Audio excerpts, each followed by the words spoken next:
Good evening, ladies and gentlemen. My name is Damien Fanus, and I will be your host for DLP TV this evening. Our topic is part two of Foresee or Foresees: crime, cost of living, corruption, and culture. And it would be remiss of me if I don't say good evening to the rest of the diaspora who is joining us this evening. Next to me is our panelists of esteemed luminaries, professionals, and jurists. So, to my right is Dr. Elvis Wickham, medical practitioner, and Good evening. and a continued voice on our program tonight. Next to him is Ensley Grainger, attorney at law and candidate for St. Michael East. Good evening. So, our first topic for tonight will be crime, and we want to, for your viewing pleasure, show you a video that will set the tone for our discussion tonight.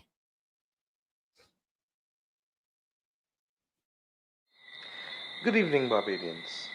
About 48 hours ago, our country, and indeed our neighbors in the region, were shaken by an uncharacteristic display of senseless and lethal violence that left Barbadians and visitors to our national festival fearful for their personal safety. At the outset, I wish to extend my sympathy to the family of Tarid Rock and best wishes for a speedy healing and recovery to all those injured and otherwise affected on Kadooment Day. I cannot imagine the pain that your families are enduring, especially since none of you expected this end to your Kadooment Day when you awoke Monday morning. An occurrence of such magnitude in any democratically governed country would normally elicit the announcement of concrete plans, ensuring that Barbadians may go about their ordinary business without having to panic or to be anxious. It is even more so when the regional and international community are watching us, as they are aware that we will be hosting our regional cultural festival Carifesta at the end of next week for a period of about 10 days, and that persons coming to our shores will want to know that these matters are being addressed. While we appreciate the moral message delivered by the Prime Minister and indeed the Christian Council, we remain deeply concerned that it is only the Prime Minister and his government who constitute the executive of the country and who are the majority in Parliament. In simple terms, the only persons who can provide resources to the police or to the courts or to the social agencies or to partner with communities and civil society or who can facilitate the passage of legislation is the Prime Minister and his government. What makes Mr. Stewart's failure to provide specific concrete measures more troubling is that he is also the Minister of Defence and National Security. He is therefore doubly charged with taking control of the situation and providing the leadership that Barbadians expect of their Prime Minister. In addition, we've also had the unusual spectacle of 4 different members of the government, 3 members of the cabinet indeed, expressing their views and their desires. Views and desires do not constitute a strategy, nor does elegance of language substitute for clear, defined initiatives or resources being provided to the relevant institutions. What they all lacked, the Prime Minister and his ministers, was the consistency and the priority to be given for the necessary actions required to give Barbadians comfort. In other words, what is the legislation that you will bring rather than have an Attorney General mull over the situation and the options? What are the resources to be provided to a beleaguered police force? What measures will be put in place to modernize our criminal justice system to ensure that people face the courts in quick order for crimes that are committed? I want to assure the Prime Minister and all Barbadians that the Barbados Labour Party is willing to support the government with the appropriate consultation in any reasonable national security measures to remove guns from our streets and to tackle their entry into our island. In our Covenant of Hope, which we launched last year, we commit on page 26 under the heading of Fiscal Governance that the first claim on public expenditure in our government must be those resources always necessary to keep our citizens safe. We therefore understand the importance of a non-partisan approach to matters of national concern, just as we recognize that multifaceted solutions are required to tackle an issue that is rooted largely in the social conditions in some sections of our community. The time for action is now. We simply cannot afford any other horrific incident. Our parliamentarians are ready to play our part in support of any firm, fair, and effective action to end the senseless violence that has claimed 7 lives from 16 shooting incidents between May 1st and July 31st this year, even before the incident on Monday. If Parliament is to be recalled from its summer recess, as it was in the emergency ensuing after the fire at Glenderry in 2005, we will be actively involved in the consideration of any and all measures placed before the Parliament. My call for concrete action from the Prime Minister is therefore not about politics. Stray bullets do not care if someone is a Dem or a B, if they're rich or poor, if they're old or young. Anyone can become an innocent victim of indiscriminate behavior. Barbadians must be able to go about their ordinary business daily without having the fear of someone attacking or robbing them. That must be our simple but noble objective. It is to Barbadians that we owe this first duty. In addition to our enviable reputation for being a safe place to live and to work, we also have the same reputation as a safe place to visit. These incidents can potentially destroy that reputation and, in fact, impact our 2 major earners, tourism and international business. These pay our bills. As for cropover specifically, several people often book for the following cropover after having a great time at the one they attended. We only need confirmation of this from the back page of one of today's publications. If those in attendance this year do not have the calm assurance that the Barbadian authorities can manage the situation, they may not be inclined to return. This will impact everyone, from hoteliers to the women and men involved in the selling from fish cakes to craft. Many are depending on that money that they make for back-to-school purchases. Similarly, there are those involved in water sports or who drive taxis or who depend on car rentals. All are at risk of further losses. So this is why the Prime Minister must give leadership to this entire process. All of us as Barbadians stand to lose if the perception goes abroad that Barbados is no longer a safe place to live or visit. I want to urge those with influence in our communities to persuade our young men and women in particular to end this cycle of violence. Indeed, our entertainers have already done so. There will be no happy endings for anyone involved if it continues to escalate unabated. For no one. So while we support an effective and responsive system of law and order, I want to remind Barbadians that we are also committed to reintroducing as a matter of urgency the training and the mentorship programs that for many years helped our young people negotiate their passage to adulthood. Of course, it is also crucial that our people have access to a livable income and opportunities for economic and social advancement if we are to return to the social stability to which so many generations of Barbadians have contributed and to which we were accustomed. This is our Barbados. It is all of us who must now act decisively to preserve our way of life. May God bless each and every one of you, and may God bless the country which we love. Thank you. Good evening again for those who are now joining us.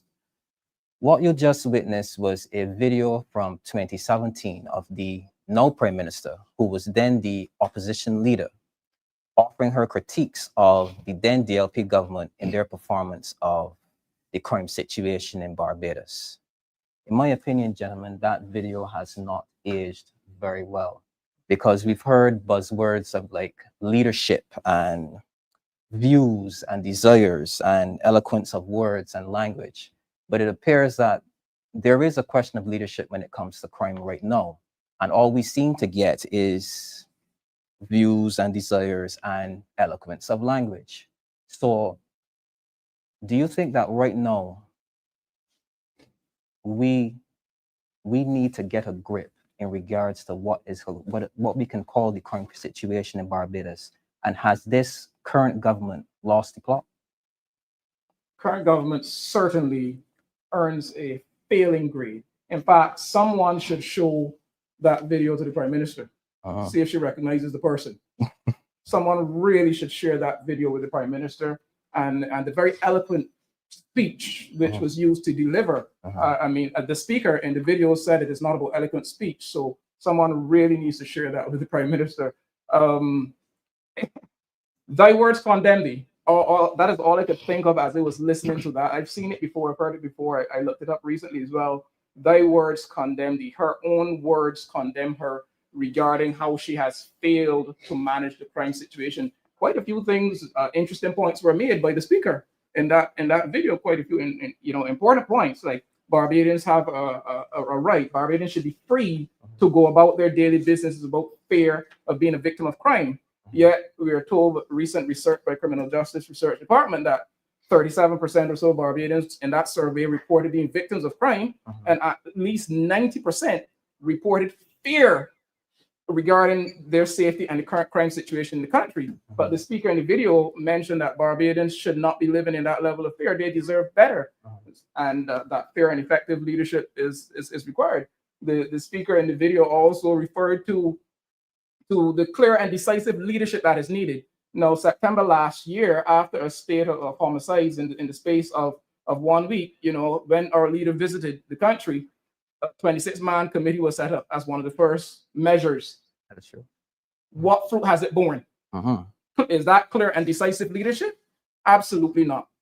There was eloquent speech, though. I remember when that committee was set up. So, thy words condemn thee is all I could think of, and so much more can be said. And at the time that video was, at the time the Prime Minister, the opposition leader at the time made those comments, we had gone through a rough patch. During that 10-year span, we had lost, between 2008, 2018, we lost about 224 persons to homicide during that time span. In the 6 years and 6 months or so from 2019 to now, we have lost 265 persons to homicide. That is about 41 persons per year compared to 23 per year in the 10 years preceding. So someone really needs to show that video to the speaker, see if she recognizes the person. It's true. Mr. Grainger, has the government lost the plot? What are your views? The government, in my view, has failed the people of Barbados. And listening to the words of the speaker, one can only describe it as a haunting melody. How her words have come right back, face to face, haunting her as we speak here tonight. And everything that the speaker has said then in 2017 is apt right now in 2025 under the leadership of the speaker. Or how we would love to hear those words from that speaker in 2025 today. You speak about what was mentioned in the speech of our overseas markets and hearing these things. But we recently had the United Kingdom issuing an advisory to its citizens when coming to Barbados, exercise precaution, utmost precaution when coming to Barbados. And the situation here now is more dire, in my estimation, than what exhibited during the 2000 or at 2017 when the speaker was making her comments. Was it politicizing crime then? I don't know. Was it? But the speaker found it politically correct to wherever she was then at the time to condemn the previous government and now face with the reality today that speaker is silent. Buzzwords, cliches will not cut it. Guns don't walk and guns don't talk, not about here. That doesn't cut it.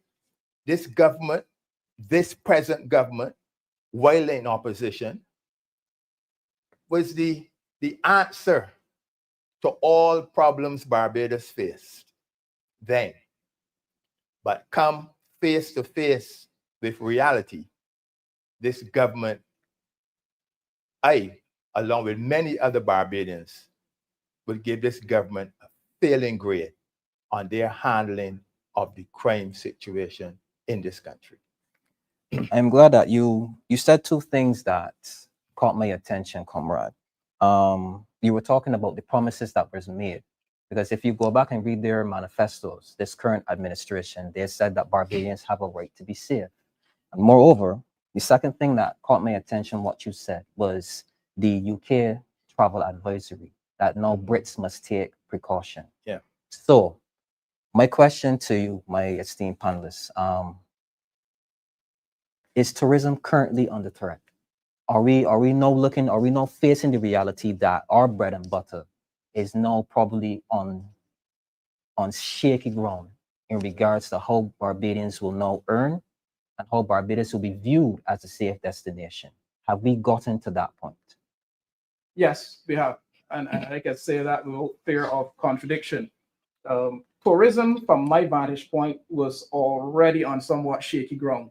I mean, we have placed all of our eggs in the tourism basket, more or less. Tourism clearly has not been paying our bills to the extent that the government might have expected. Or I would imagine if it were doing that, then we wouldn't need to be borrowing almost 1,500 million plus for the year so far. So tourism was already on shaky ground where arrivals weren't translating to spend, which wasn't translated to money that was actually staying in Barbados. Coupled with the fact that Barbados is, by some metrics, by some standards, the most expensive tourist jurisdiction in the world. True that. And now on top of that, we are a jurisdiction where the headlines are showing significant violence. British travel advisory from one of our main, if not our main source market, along with USA and Canada. So, when you consider all of those factors, ask yourself, why should a tourist come to Barbados? We are expensive. Government has warned you. We have an unprecedented number of homicides relative to what we are accustomed to having, and it's not just homicides. There are other crimes. Up to this morning or overnight, whenever it happened, I don't even know how you steal an ATM machine.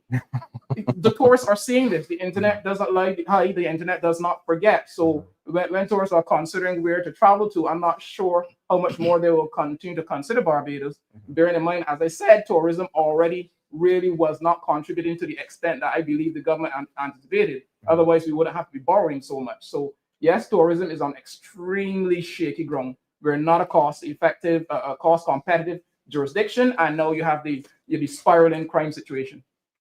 Right, Comrade Grainger, do you believe that? Yeah, I would say here that we in the Democratic Labour Party, we take no pride in having to repeat or to mention about the advisory from the British government.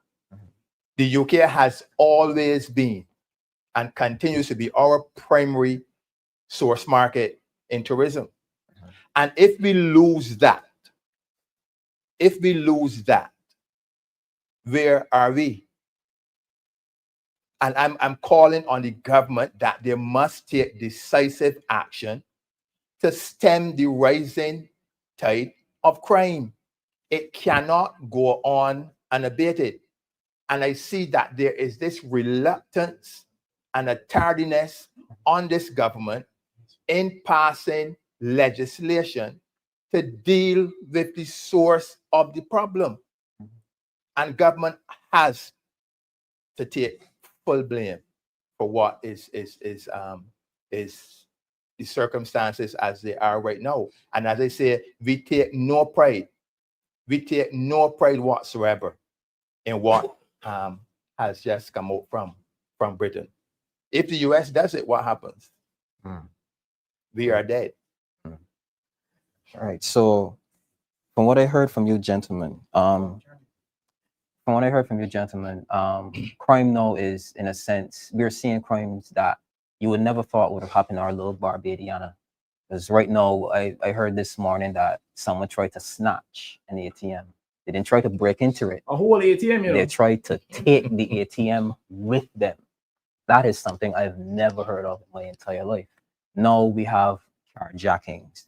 And honestly, when I was a young man growing up and you watch the action movies with these Schwarzeneggers and these Stallones and stuff like that, you might see a movie where somebody might attempt to carjack someone and the hero comes out and save the day.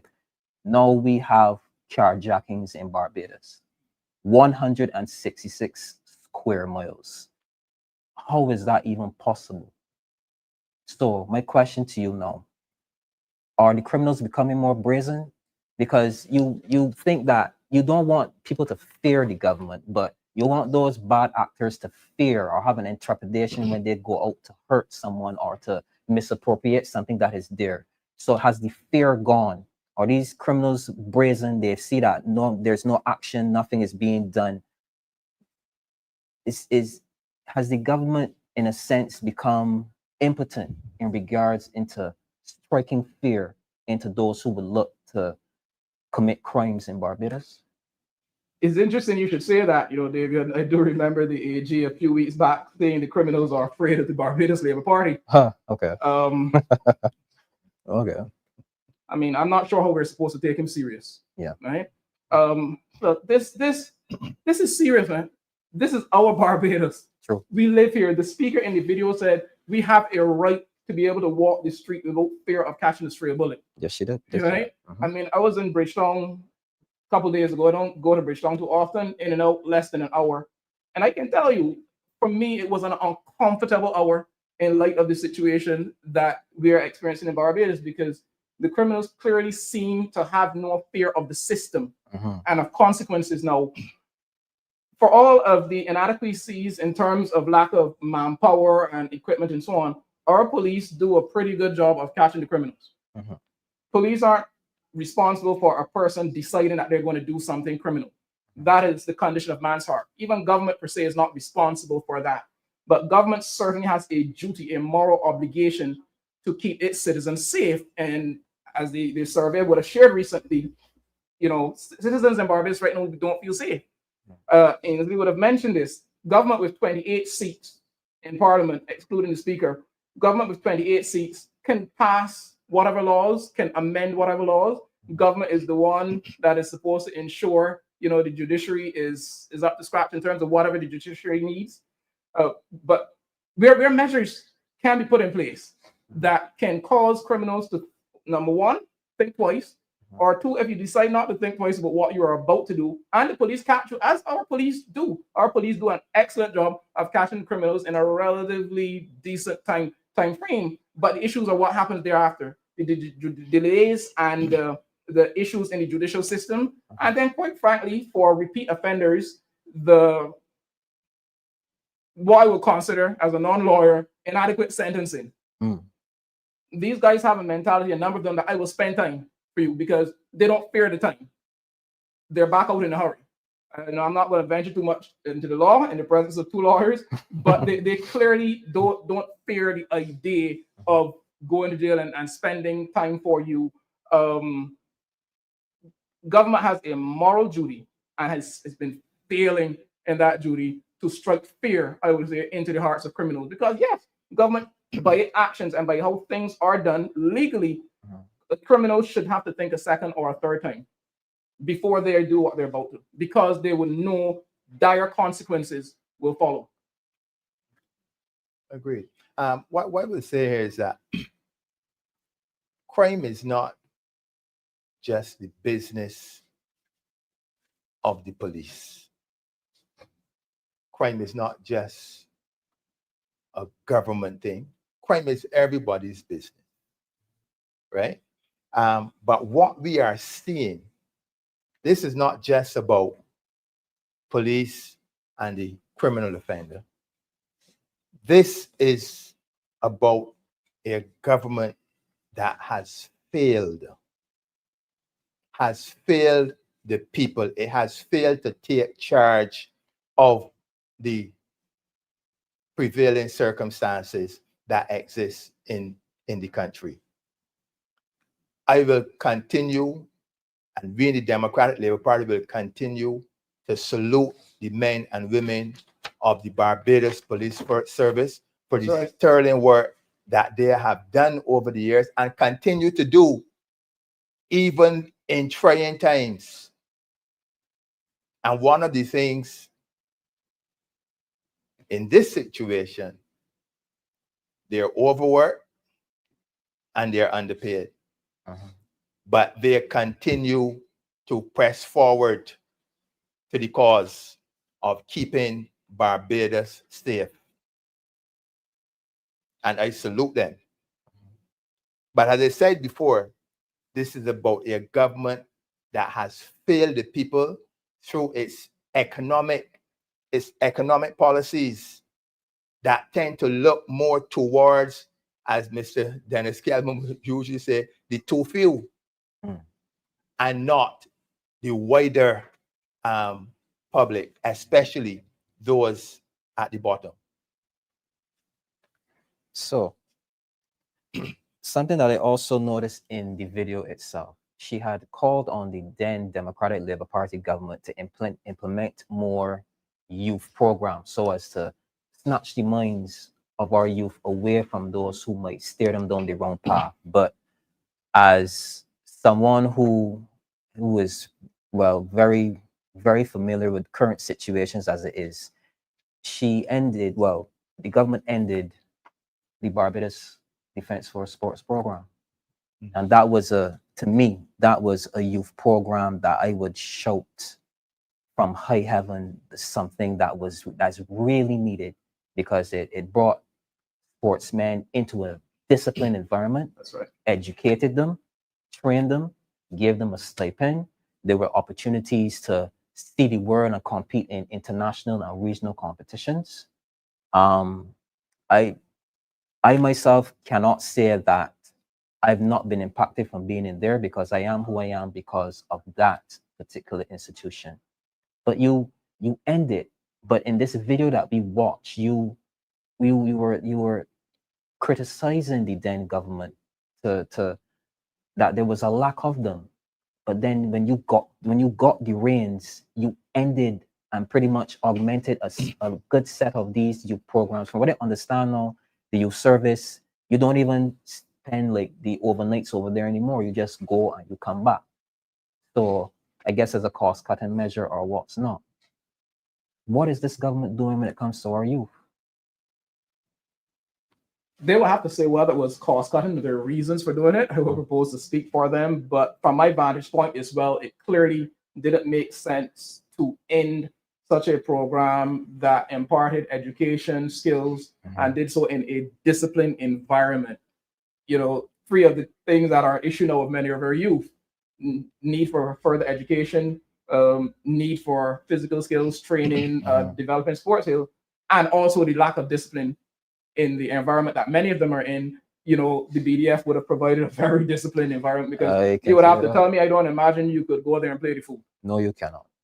So, no, you and we're clearly seeing a lack of discipline among many of our youth, a lack of regard for self and for fellow Barbadians. The ease with which we see criminals tormenting citizens. You mean, you walk into your car, the car park, whether it be a Price Mart or some other location, and you're looking around because you don't know who's coming to pounce on you when you open the door. You know, persons are walking around very fearful, extremely edgy, because of the actions of, by and large, many of our younger persons under age 45. So what opportunities are there in disciplined environment for our youth to develop themselves further in a more positive way? Government would have to answer. As I said before, someone really should show that video to the speaker. What I can say to you, Comrade Damien, is that in speaking to our leader, that defense force Barbados Defense Force Sports program is very, very dear to him. And I can assure you that a Democratic Labour Party government, that program will be instituted. That program will be instituted.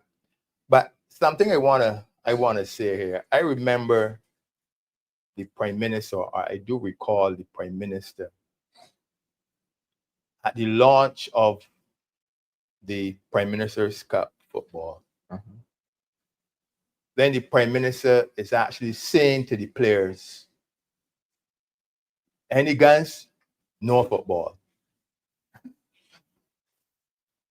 It says to me that the people that she was speaking to are the persons who have the guns. That is just from my observation of what she said. But to look at it seriously, why would you have to be telling your citizens, if you bring guns, you ain't getting no football?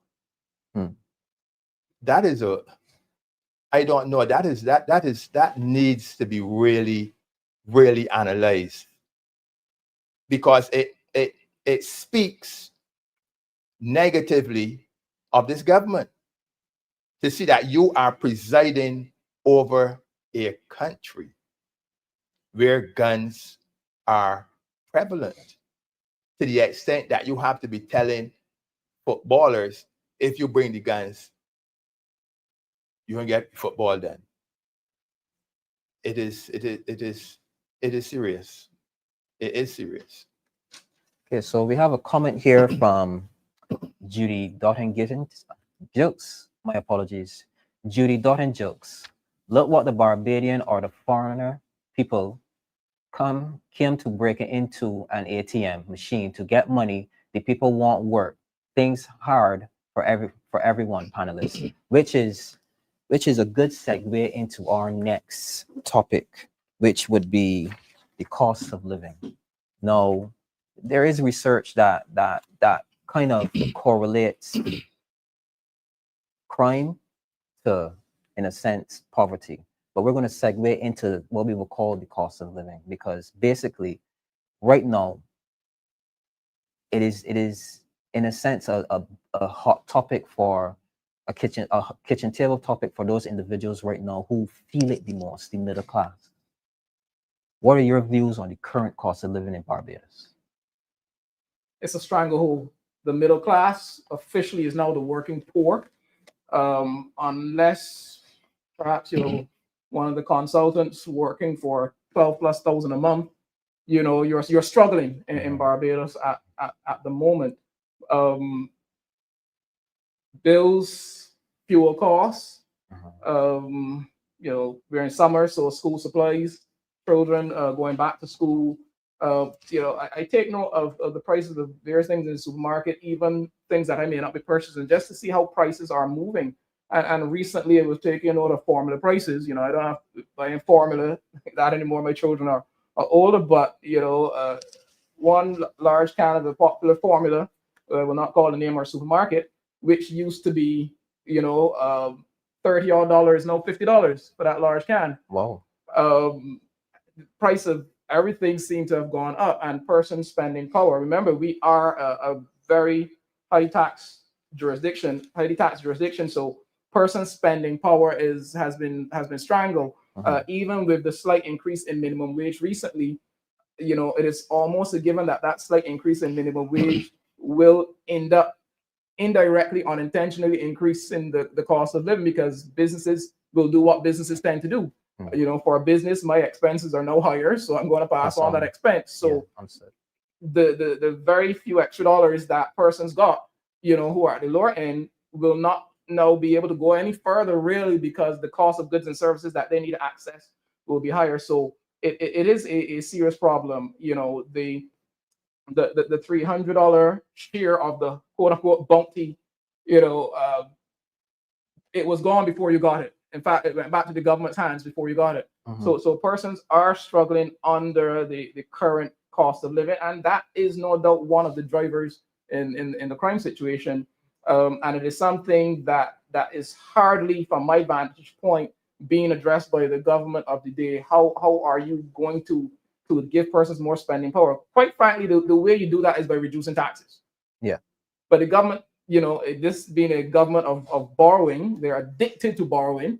And with tourism not bringing in the receipts and the money not staying in Barbados from tourism that they would expect, you now are forced to meet your debt obligations by taxing.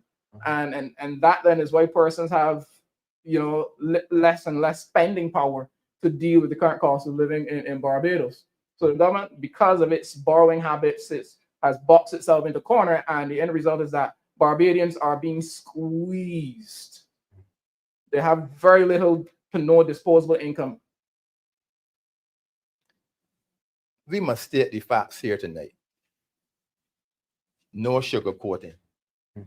The cold, hard fact is that Barbadians' living standard is harder today than it was 7 years ago, especially for those at the bottom of the ladder. And these persons are finding themselves under pressure.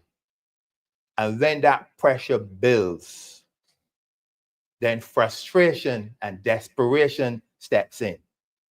And what does that lead to?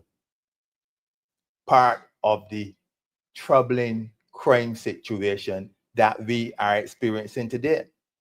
And I will say to this government, whether they want to accept it or not, you cannot fix the crime unless you fix the cost of living. The two are symbiotic. When things are going good, crime is at a low. So this is saying to me that things are not going as well as the government want people to believe. It is hard. And you remember the words of it brings you to Black Stallion. Sufferers don't care who from country or who from town. Sufferers just want to know where the next food coming from. And this is all part of the desperation that we are seeing in this country today. So, quick question, yes or no, right? Since that you brought it up, Comrade Grainger, and those at home who are watching and joined with us, this is a simple yes or no question, and you can add your answers to the chat. Are we better off now than we were 7 years ago? Yes or no? No. No. Quick no. Quick no. Quick no. Very few persons, if any, certainly not a majority, not 50.1% of Barbadians can say that they are better off now than they were 7 years ago. 50.1% of Barbadians can't say that. And whether it's cost of living as an issue, whether it's crime and security as an issue, whether it is healthcare, access to proper healthcare in the public service as an issue, a majority of Barbadians will not say yes. That's a quick no. On the point of cost of living, I'll share an interesting situation that I encountered recently in the office, and it's something that I've seen over and over. And I've realized that for some time we speak of another matter in Barbados, that is of our declining birth rate and birth rates over the years. I tell persons recently, and it sounds jovial, but it is not. It is serious. The most effective contraceptive device in Barbados right now is the cost of living. Whoa. I kid you not. Whoa. So many persons, see, it isn't that persons aren't out there, they're doing things. They are. And it isn't that persons aren't becoming pregnant. They are. But you have increasing use of emergency contraceptive methods. And you have persons who will tell you upfront in discussions with office, and this comes up in the office for various reasons. They will tell you, I can't afford another child. I can't afford another child. No. I mean, I wouldn't mind having another child, but persons literally are telling you they cannot afford another child because the basic standard that they would want to provide for another child, financially, they are not able to do that. Right, so it is literally the most effective concept in Barbados right now, the cost of living, and that is something, somewhat, it's a cost of living impacting on person's decision to have children is real. It is real. There are persons more and more are deciding they may be desirous, but they are not doing it because they can't afford it. It is a real issue in Barbados. It is just too expensive to live here. I mean, Barbados to some extent has always been one of the more expensive jurisdictions in the English-speaking Caribbean, but we have separated ourselves from the rest, and we are clearly now at the top in various metrics. The thing is, you hear from central bank governor, you hear from central government, you hear about bounty in the economy, yet person's reality is extremely different. This huge disconnect between the macroeconomic indicators that they look at and persons' daily felt realities. The gulf is extremely wide. Anything to add, Andrew? Yes, well, this government had what they called in their early stages of government a 12-point plan to reduce cost of living. I am asking the Prime Minister and the Minister of Finance, what has become of your 12-point plan to reduce the cost of living for the people of Barbados? We hear nothing about it. Under the last administration, which was heavily criticized by this government, who operated under trying times. Sure. Under trying times. But you know what it did? We implemented free bus fare to school children. True that. A cost-cutting measure for parents. So because the then Prime Minister saw the need, listen, we need to protect our children from the subculture of the minibuses and to get our children to and from school in a safe manner. And while all of this was happening under trying times, our social services were still going. Persons can still go to the hospital and the polyclinic and get treatment without dying in accident and emergency, right? And through all of this, under the trying situations, as I say, Barbadians were living better. Barbadians were living better, but they were fed a public relations diet, and they bought into it and handed this government the authority to govern. And what have we gotten in return? A lot of fancy talk. A lot of fancy talk, but the prices are still choking us. Yes. A lot of government promises recently made, spoke about under this non-communicable disease and what's not, and proceed to tax what they term as unhealthy foods. But my position is, if you want people to eat healthy, you make the price of healthy foods affordable to them. So you don't tax the unhealthy foods. So what in sense you're doing? You can't eat the unhealthy foods because the price is too high, and I can't buy the healthy foods because the price is too high. So what are people to do? They can't starve. But a pack of corn kernels, even with an additional tax, will still be cheaper than a pack of plantain chips. So that, yes, the price of the health, you would want the price of the healthier stuff to be reduced. But cost of living in Barbados is high. We've trapped ourselves, in that box. As one local economist put it, Barbados right now is a cesspool of unrepayable debt. And because we're not getting the kind of receipts that we would want from our main industry, our main earner, you tax. You squeeze the people to meet your obligations. That was something that we had actually discussed in the previous program, where that we had kind of like likened to the revenue, the GDP. Their revenue cannot be as, how you say, as profitable if you're borrowing all the time, because then you would use your own money to fund your social programs. So then segueing into what I like to call, because we growing up, all of us have been impacted by the church, probably went to Sunday school, probably did religious studies, and we know of the 10 commandments. What I like to say is that Barbados has social commandments, and probably the main one, the number one, is that Barbadians are our resource. Barbados's people are our resource. Are we seeing that investment in our people so that they can be economically prosperous? Because I see a lot of money being borrowed, but I'm not seeing it going to the people. I'm not seeing implementation of programs where, like what Ensley said, there was a slashing of bus fares for school children. Where is the investment in our people, if any? Where is it? They would have to show us. Yes, borrowing in the name of Barbadians is extremely high. From my vantage point, we do not get proper accounting of monies borrowed. We get a lot of talk. We get various projects started, few to none completed properly or on budget.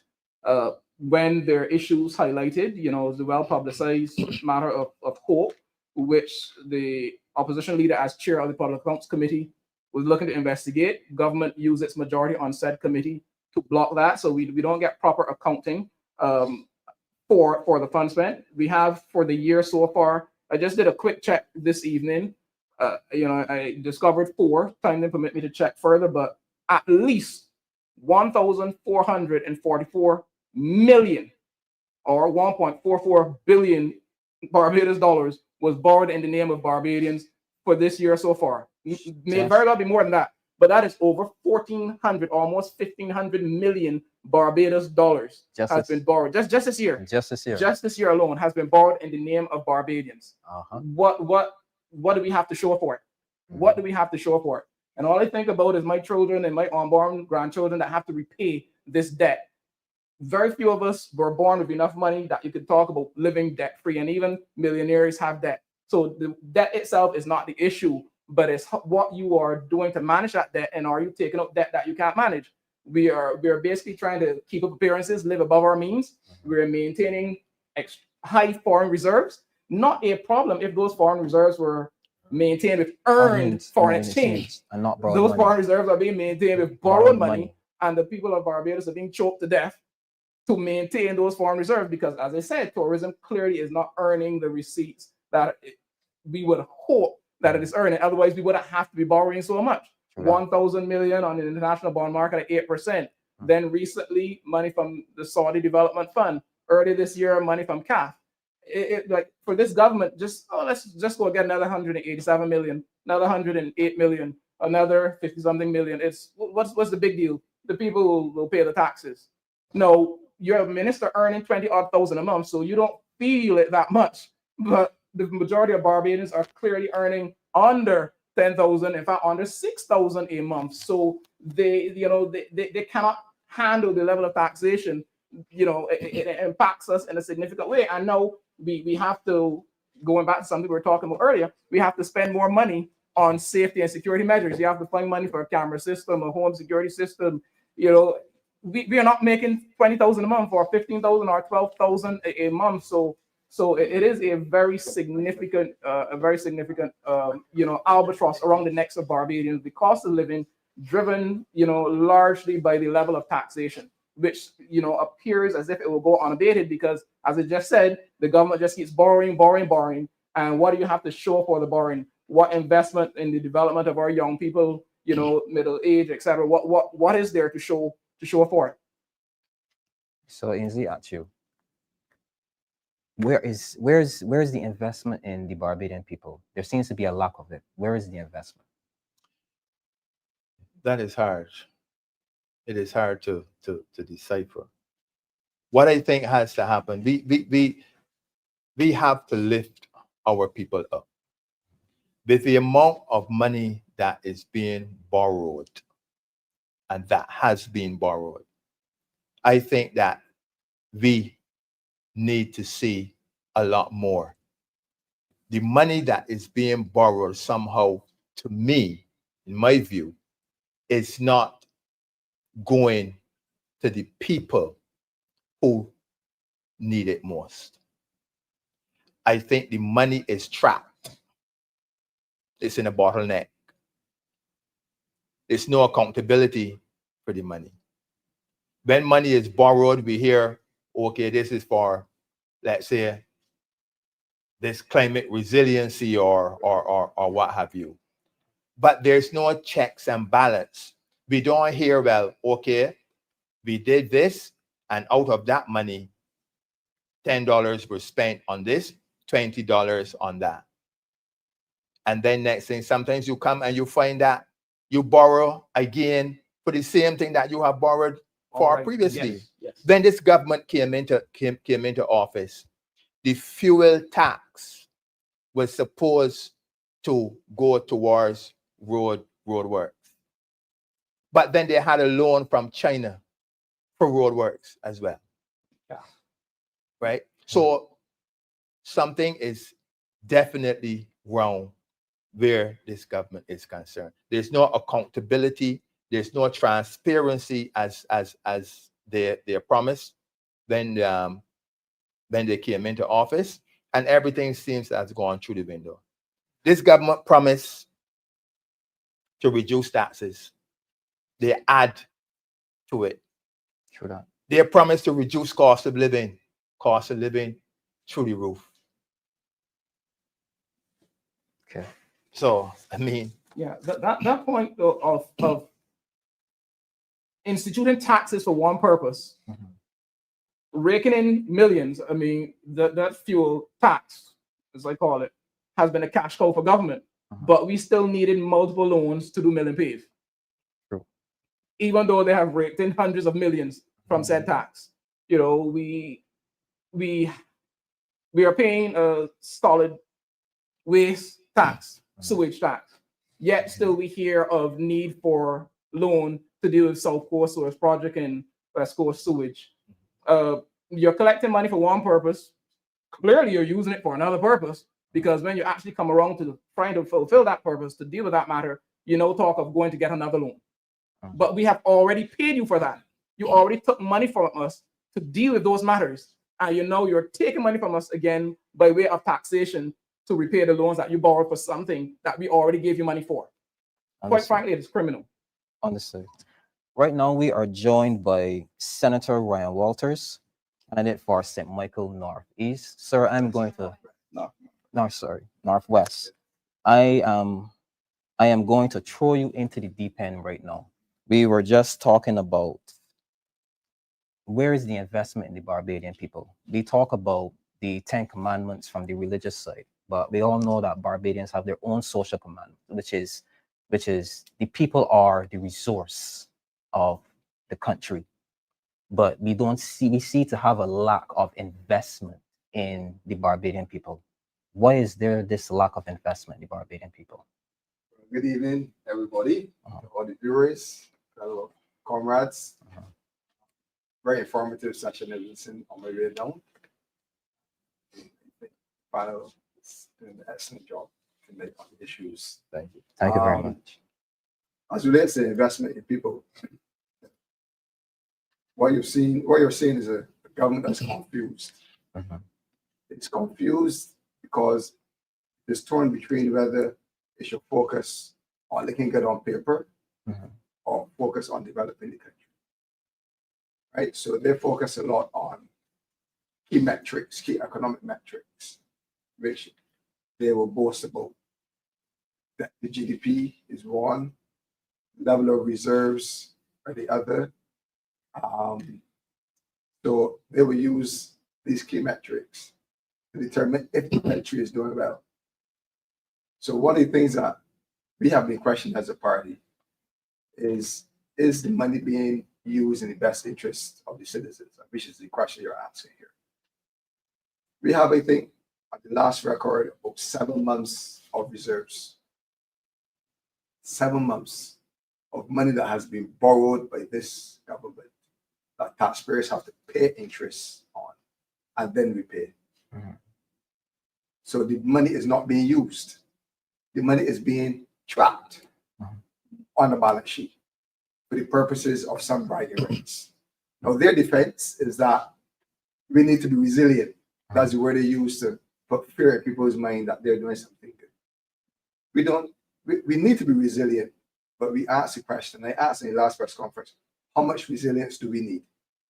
Because we move from 12 weeks of cover to 7 months. And that's borrowed money that has an expense that taxpayers have to pay. And then the money's trapped. We do not get improvement in schools, infrastructure. We don't get improvement in the plants that the police officers have to work. We do not have improvement in salaries in the civil service in the way that is impactful. The QEH is in the same form that the government came and found it, other than the facelift to the emergency department. Polyclinics are in the same shape as well in terms of how they look, or how they feel, or how they operate. We are still grossly understaffed at both the polyclinic and the QEH. Teachers cannot even get the vacation, the leave pay that they want, terms leave that they want, because it is a financial concern. But yet the government is parading that they're doing well. They have 7 months of reserves. There has to be a cap and a strict policy on what the government thinks is adequate resilience for the country. Coupled with that, they have boasted as well of having natural disaster clauses, which means that in the event of a natural disaster, we will not have to pay our principal loans, or there will be a pause on loan payments, which makes sense. That is a form of resilience. There is also the fact that they have debt space now, because the debt to GDP, let's say, is 105% or under, which gives them some space to borrow if we were in a case of a natural disaster again, or in a case of any crisis. So there are things that the government has put in place that clearly signals to us that the money now needs to start to work in the best interest of the taxpayers. And that money right now is trapped for bragging rights. Sometime next week, the governor of the central bank will come to the country, and this is what they will say. 7 months of reserves, debt to GDP around 100%. What else were they boast about? Unemployment, 6%. And they think that everything is fine. But unemployment is at 6%. Growth in the economy is at another one, growth in the economy. So therefore, the growth in the economy, unemployment at 6% or 7% or somewhere around there, debt to GDP around 100%, and foreign reserves 7 months. Or your men are unemployed. Our people in the country are underemployed. So we have an unemployment issue. The biggest unemployment issue that we have that is also affecting cost of living is that since this government took office, they have transitioned permanent employee into a part-time employee. So there's no more security of tenure. There's no security of tenure. There are young women. I met a young lady on Saturday who said she worked in a private entity that makes a lot of money. Actually, a commercial bank. I don't need to name the bank. And she was on a month-to-month contract for a year, and now she has no employee. Could you imagine that this government is encouraging that behavior? Because remember, the private sector is following from their lead, which was to put the NCC workers on contract, to put the workers at the QH on contract, put the workers in the school on contract. Everybody's on contract to change principles, terms, etc. So what you have now is that no one is employed. You are working, but you are not employed. So you are literally going from job to job. That is how it is for young people. So we have a big unemployment issue. The foreign reserves, as I said, our interest payments are through the roof, which means that they have to tax more, as Dr. Wickham said earlier, to make those payments on an annual basis, which means that money is locked. Money is locked as well without being productive. It is not earning, and it is not invested also in the people in social services. So you've got two issues there. The debt to GDP at 100%. Well, the debt in 2018 was 15 billion. The debt to next week will be 15 billion. So we don't have we still have the debt issue. In terms of growth, They say we are growing, but we are growing because we are growing from COVID, Correct. right? And we are growing for the impact of the price increases and the inflation that we spoke about, which the government has not made enough intervention on. So they have premised their success on economic indicators while leaving out the people of the country. Understood. I'm going to stick with you, Senator Walters, and we can segue more heavily into the tax issue. When I read the 2018 manifesto, they specifically said a country cannot tax itself into recovery, but we seem to see this over reliance on taxing the Barbadian people, especially in regards to like fuel. Why is it that Barbadians, why is it that Barbadians are paying more at the pump than any other country in the region? Why is that? I can't answer why. I think the issue of the prices at the pump is not peculiar to what was happening pre-2018. From the perspective that there's the same duty applies, the same VAT applies, and the same method of calculation, the price at the pump applies. What has not applied is the principle to be fair to the consumers, which is as I, the oil company, or I, the government of Barbados, who's importing the oil, obtain it at a cheaper price, I do the calculation and I pass on those savings to the consumers. That is a major change in this government. They continued it quite well for the first year and a half. As soon as they needed to get money, you start to see the change in terms of holding the price. The price was held for 18 months at $4.22 per litre. Extremely high. The price is, for those 18 months, prices on the world market showed a continued decline, almost I think 20% over that time. But yet the price stayed. I calculated that costs consumers, gas users, producers of products that use gasoline, etc., and diesel, at least $60 million over that period of time. So that's money that's being extracted from the economy, right?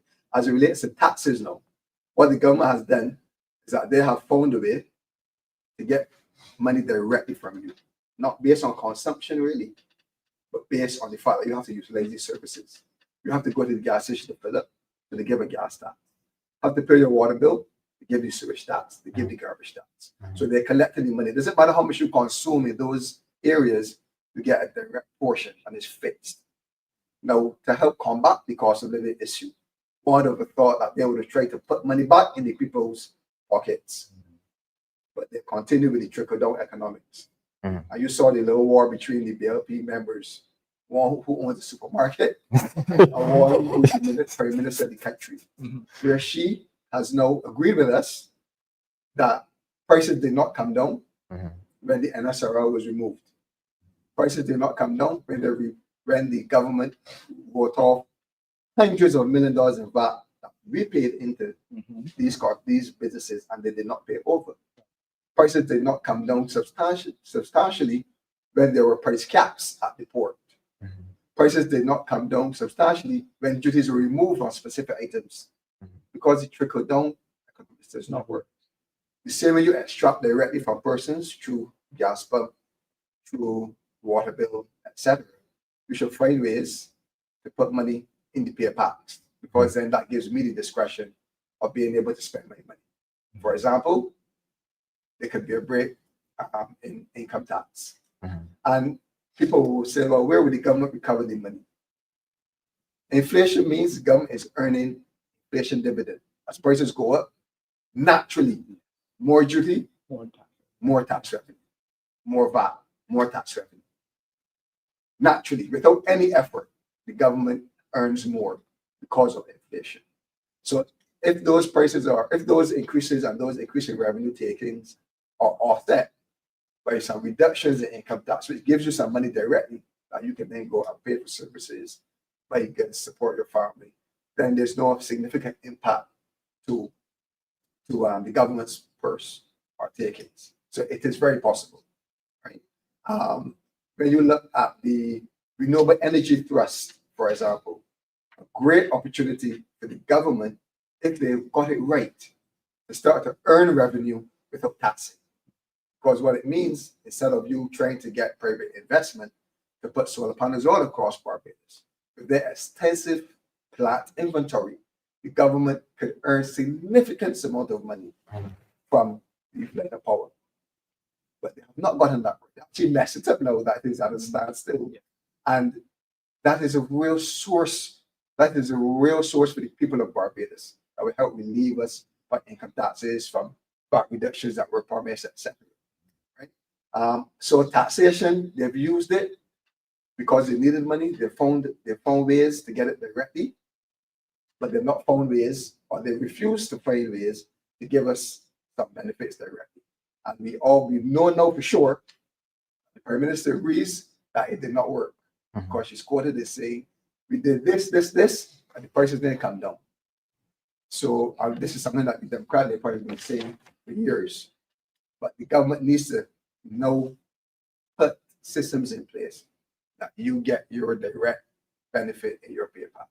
You need to fix it there, the issue, because at the end of the day, you can have people working month-to-month contract. These young people with degrees, month to month. You got a young man worked at the QEH, and they visited his home around January. He could not even go to get layaway from the retailers because he could not prove that he would be working outside the last 6 months. And right now, actually, he's unemployed. He's looking for work because he can't take it anymore. So these are real things that the government needs to focus on if they want to reach the average person, if they want to reach households. And again, you mentioned the middle class. Middle class is carrying too much of a heavy burden. It's actually overbearing now. Right? It's actually overbearing, and we need to find a way to release that burden. Right? One of the things that we had in our 2022 manifesto was the taxation on bonus, taxation on incentive above and beyond your regular pay. Those are things that could release some revenue into a middle-income household. Allowances, bring about allowances on your income tax return. You're paying mortgages, have your house insured. You're doing some of the right things.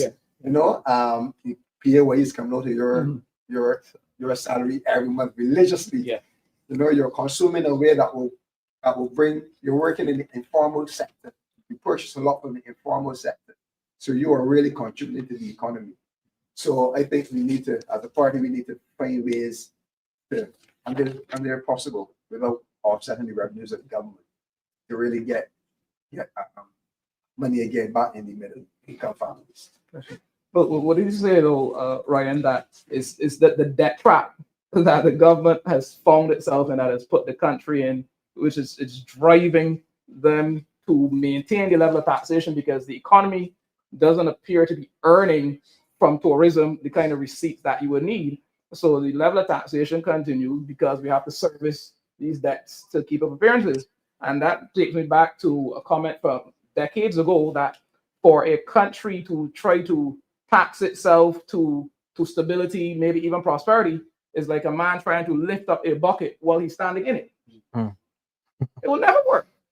It will never work. So the debt trap that we're in, because we're perpetually borrowing and we are not earning to service these debts, so we have to keep taxing. True, and I think that was one of the biggest errors that the current government did or made, which was they tried to solve our issues overnight. The issues that we have are not, we can't solve them overnight. We have to solve them over time. So to write off the national insurance debt was to bring down the debt to GDP, was to reduce interest payments, right? Was to make these things more palatable. But we're in the same debt position, right? Foreign debt now. We're in a worse position. Because it's foreign debt as opposed to local debt now. So now you have to get even more tourism receipts, right? So when you took a decision to try to fix everything in 6 months, that is really problem. I think we had one major issue which we had to deal with, which is the level of foreign reserves. we had to borrow money. I think we had to borrow money at that time to prop up the reserves to a reasonable level. We could have borrowed the money just for the reserves and continue to work to grow the economy, put things in place, bring back industries, focus on building up the economy, etc. But we had to borrow. But it's how much we had to borrow. We end up borrowing over $1 billion to do what? To sit there now for us to be paying back loans. And what has now happened is that every time that there has to be a repayment of a loan, the government borrows money, Another loan. to refinance it. So the loans are going nowhere. And the last situation, they borrowed money at even higher interest rate. Yeah. Which is putting more pressure on us now. Yeah. As consumers or taxpayers. So the debt trap is real. I think the government tried to do everything too fast. Popularity going to people's head. They're superior and all that, but the reality is there. Tourist levels are now back last year, 2024, are now back to the levels they were in 2017 and 2016 and 2018. After all that time. And they're not to the levels in the UK market. So the UK market is no longer our major market. So the tourism spend is also down. The length that people stay in Barbados is also down. Right? So we're in the worst position with the travel advisory that you guys mentioned earlier. And we have now to not only try to get new tourists, we have to make sure we get tourists from places that are going to stay long and spend money. We're talking about families and having the history of coming to Barbados and traditions and so forth. We have to build our back up now as a destination. But we are among the most, and by some metrics, we are the most expensive destination. So how do we do that? I want to share the answer. Ensley, I'm going to lead with your closing thoughts on this taxation issue. Penny. What I would say is that I remember under the last administration, the prime minister was always, this prime minister no, was always the one to saying you cannot tax your way out of recession. But she is now in the driver's seat. And what are you getting? The same thing she said she wouldn't. Taxes, after taxes, after taxes. And I hope that the people are taking note. People are watching. I know they are. And there are unintelligent people out there. Not only taxation will drive increased taxes, consumer taxes, etc. But wastage and corruption will also drive the need to recoup money from taxpayers, from households.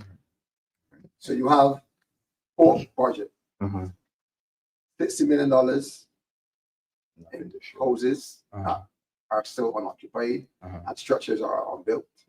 You have $20 million sent to Guyana to bring prefabricated wooden houses to the country that came when they were attempted to be assembled. They could not even find some of the parts. You have arrangements on the whole that will cost us significant money as taxpayers because the government chose, rather than build with blocks and cement, to build with precast concrete, which is substantially higher based on the Auditor General's report. See, we getting comments, but they're significantly higher. So they're spending much more than they have to, and without any justified reason. So you have significant wastage. $27 million in cost overruns with the importation of the steel frame homes. Overruns, 27 million in overruns alone. Not the 27 million they used that was the cost of the budgeted for the project. So you have $54 million. Some of the houses are not up.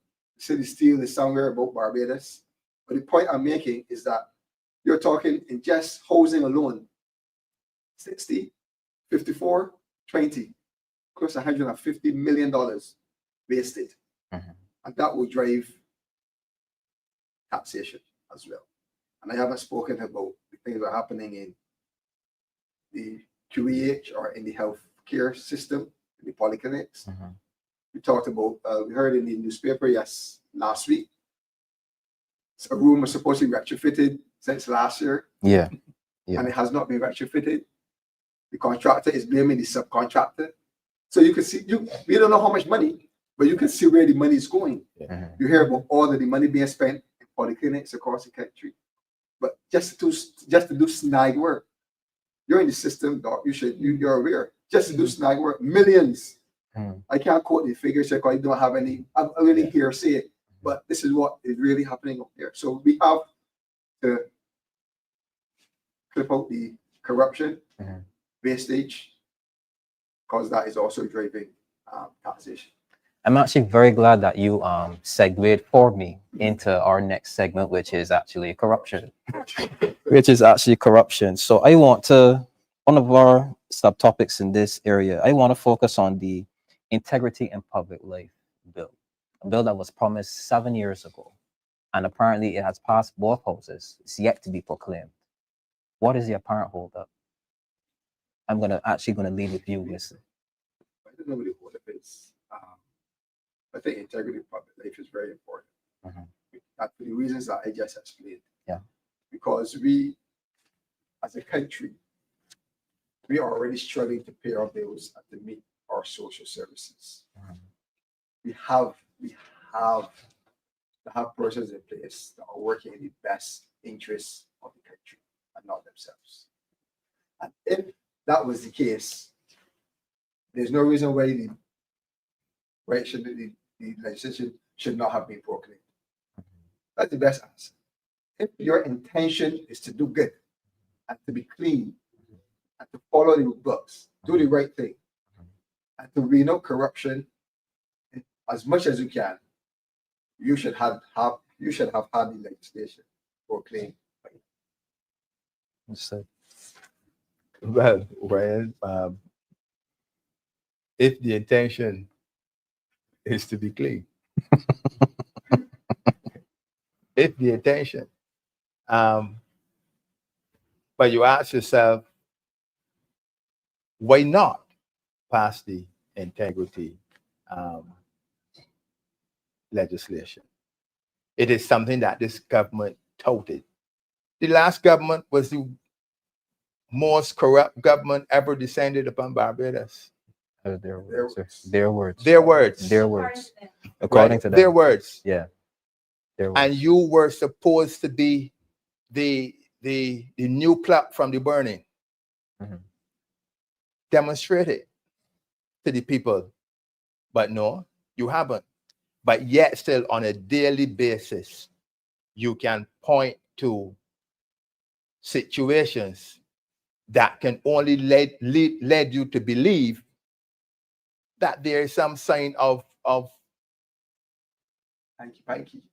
yeah going on, right? You look at Hope. Mhm. There's not been any.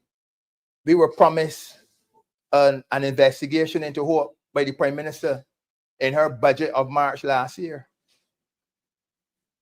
This year, she shifted it to somebody else to do. No investigation into Hope. Then our leader attempted to bring it under the Public Accounts Committee. Then they want to dictate to him what should be debated. Right?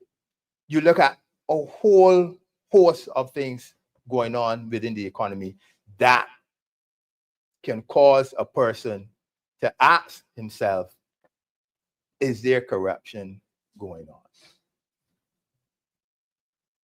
You see decisions being taken, being made that to those of us outside of the know don't make any sense. And we wondered, why are they doing this? Why is this being done? Why is that being done? But my suspicion is that those decisions make a lot of sense to the persons that they need to make sense to.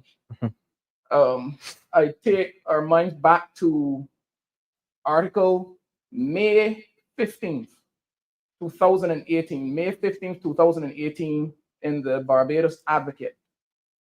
And it also appeared in other local paper at the time, where former Prime Minister he confirmed that in 2013 there was an offer being made. He was being encouraged by a senior member of the party to go to a Central American country, South American country, to get campaign financing for their party. In exchange for agreements, should they win government, we will do this and we will do that. And in that article, he confirmed that his position was absolutely not. We won't do that, because he will not do that, because he will not sell Barbados' foreign policy for campaign contribution. Clearly, there were persons who were comfortable doing that. My suspicion is that they're still comfortable doing that, where we see decisions being made that to us make no sense, but to them, they know why they have taken decisions that they have taken. Because there were significant amounts of monies being spent in the 2018 general election, certainly the 2022, that my suspicion didn't come from local sources. And then we see decisions that, to us Barbadians, we're like, why is the government doing this? Doesn't make any sense. There clearly is need for, integrity in public life legislation to be proclaimed. If your intentions are clean, what is the issue? What is the issue? On that point, campaign financing for parties certainly need to be looked at, because you have parties spending comfortably north of 15 million, in the general election, and then you see decisions being made that make no sense to us, but they make a lot of sense to who they need to make sense to. So yeah, there is need for greater accountability, and the people of Barbados, because we are the ones bearing the burden. The dwindled middle class, lower class, are the ones bearing the burden of taxation that is then used to pay the bills as a result of the wastage and the corruption in the system.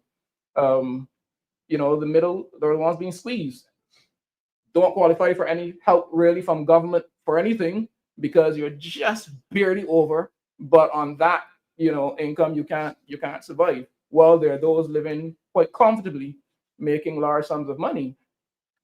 Government has an army of consultants. I don't know if you are aware of how many, making a lot. I'm not sure what they're doing. What are the positive benefits for the country of their consulting? That to me is another form of corruption and wastage as well. What is the yield to the Barbadian population for all that money that we're spending? Or are you just paying our friends favors? You see, again, just continuing from Dr. Wickham, when you look at some of the things that has happened, you take the whole town civic center. That came up in the House of Assembly. You were hearing, oh, it's the insurance company that is doing this. Then at the end of the day, it is private, I think private persons who may have been the owners of it. But when that is going on, or while that, you call it sale or transaction, or better word, was the public of Barbados kept fully abreast? Did government account to the people? Or did government come to the people and say, this is what we are doing, these are the terms on which this property is going to be transferred? There was that matter was closed in secrecy. It was. And then when the hue and cry came, door shut already, horse down board. Then we have the Gemma's Lane issue. Again, that causes people to ask the question, is there corruption in these things? Because there, again, no accountability. Government not coming to the people up front and saying, these are the parameters, this is what is on the table. We are getting this for that. We're hearing, oh, they can get it because it is like like CDB and this type of thing. It's not true. Mhm. But that 5 hectares of land has gone, while the people of Barbados' eyes are open, they have not seen what transpired. You reading my mind, Comrade Granger, because that was where it was going next. The property down Gemmett's Lane. Mm. There was no communication. If we're going to speak about integrity and transparency, communication is the foundation of that. The people were not informed, they were not approached, they weren't told anything about this transaction. But yet there seems to be this behavior or this pattern where this government tends to do things under the cover of night. And then when the sun shines on it, and you say, well, how did this happen? And we didn't know that this was happening. They tend to backpedal and they then say, oh, this is the standard, this is what people do. You know, why is it that this government appears to have a problem with communicating with the Barbadian people? You actually use the right term in the night, because I remember they passed that legislation after 7 o'clock. The leader of the opposition had to tap back into Parliament to have his say. So transparency is a big issue. And while we appreciate that everything cannot be communicated timely, etc., there are major things that need to be communicated to the public. There's still we still don't know what is going to happen to the geriatric hospital when it moves that property there. We hear about a conference center, but we don't know which terms. Why do we need another conference center? What's going to happen in that area? We don't know what's happening at Oystens. Rumors are out already that the land is sold, and that the civic center will be relocated, moved across, and we don't know what's the arrangement, how much the land was sold for, if it was given away, if it is a swap. We have no idea. So there are so much different things, and that is what has us now has to question if these things are if they're above board, if there's something hidden in the transactions that they don't want the public to be aware of, right? So it's a big issue. They communicate, but what do they communicate on? What do they communicate on? Nothing that is important to the people. We have cameras going up all across this country. I'm not sure if you all recognize, but cameras are going up all across this country, and that has not been communicated. I counted 10 cameras in a 1 mile stretch on my way here this evening into the Michael East. Exactly. 10 cameras. We don't know who is the contractor that is putting up the cameras, what's costing for the cameras, what is the purpose of the cameras, although we should figure what the purpose is and how it's going to be managed, what is the ongoing cost. But there's no communication on it, right? So we are left to assume that is some secret service operation that's happening in this country every time the government has a major program. What the government is good at is anything, what they like, what you would see from this government is that they like to do things that involve construction. I don't know why, but you all figure it out. But everything is about constructing something. It's about building something. There are a myriad of projects going on. It's about, and it has to be a reason why Barbadians are not told in detail what is really happening and how much these things really cost.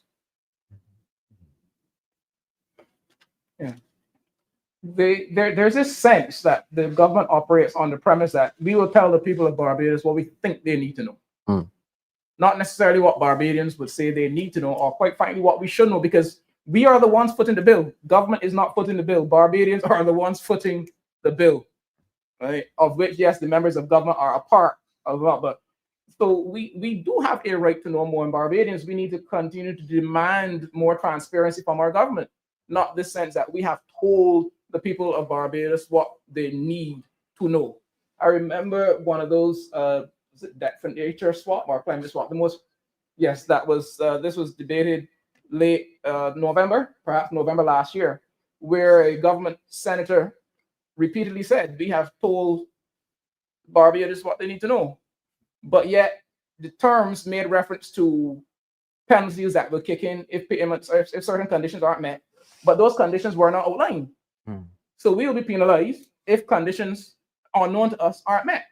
But government secretary kept saying we have told Barbadians what they need to know.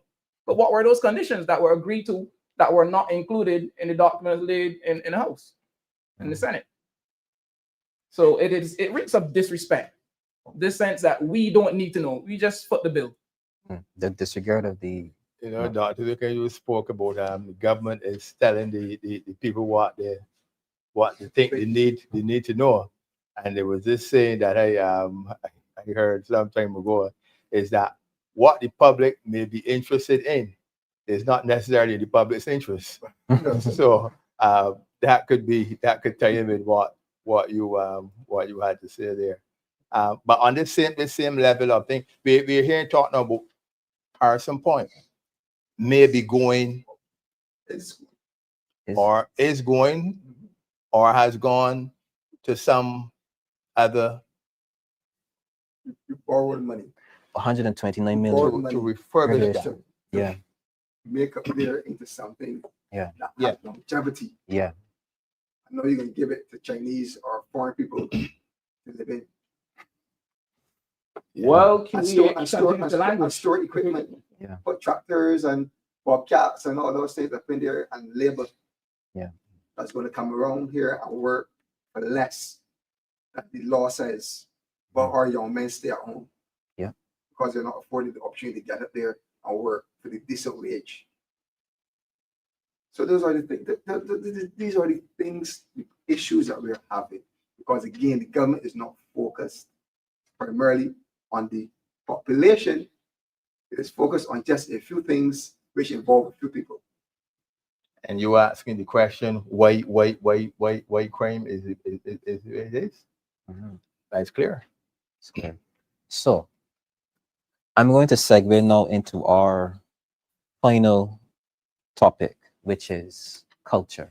Now, this one for me is kind of broad-based, but I wanted to link it back to crime. But whichever this discussion goes, we can take it anywhere. So I was reading the paper, right? And I think I saw a picture of some young men who might have committed a murder, homicide. They're being led from the courtroom. And if you saw the smiles on their faces, they were beaming. They were beaming. And my question is why does it seem like gang culture, crime culture, why does it seem more attractive than just doing an honest day's work? Is this like a byproduct of where we've canceled or given up on our youth? Well, not we, but this current administration, where they seem to have taken the focus from the youth, and now those individuals who will lead them down to a path of crime have taken over and they filled that gap. Are we seeing a culture where crime life is more attractive than just earning an honest day's pay? It appears that way, sadly. I think those who are involved are misguided and they're seeking guidance from the wrong source or sources. I think that what have kept us in the past is no longer keeping us today. And I go back to things like church, Sunday school, which were our moorings, so to speak, that held us together. That is not as prevalent today as it was back then. And I think over time it has gotten progressively worse. Where now you hear that parents would ask children if they want to go before it was not a choice, right? It was like having a bath, you know. There's no choice, there's no question about it, right? And that has gone. And therefore, you find that more and more persons then not being equipped with that grounding, more or less find themselves going astray and are seeking safe haven in that subculture, or yes, that subculture of crime and drugs. And they're made to feel that, well, this is what this is cool, right? Why go on and work for a man from 8 to 4 in the hot sun for $80 a day? I can get on a motorcycle and push this here and get this amount, or I can go and pull an ATM out of a ATM machine out of a thing and get some change. So I'm saying, sadly, that is the way that some young people seeming to be going.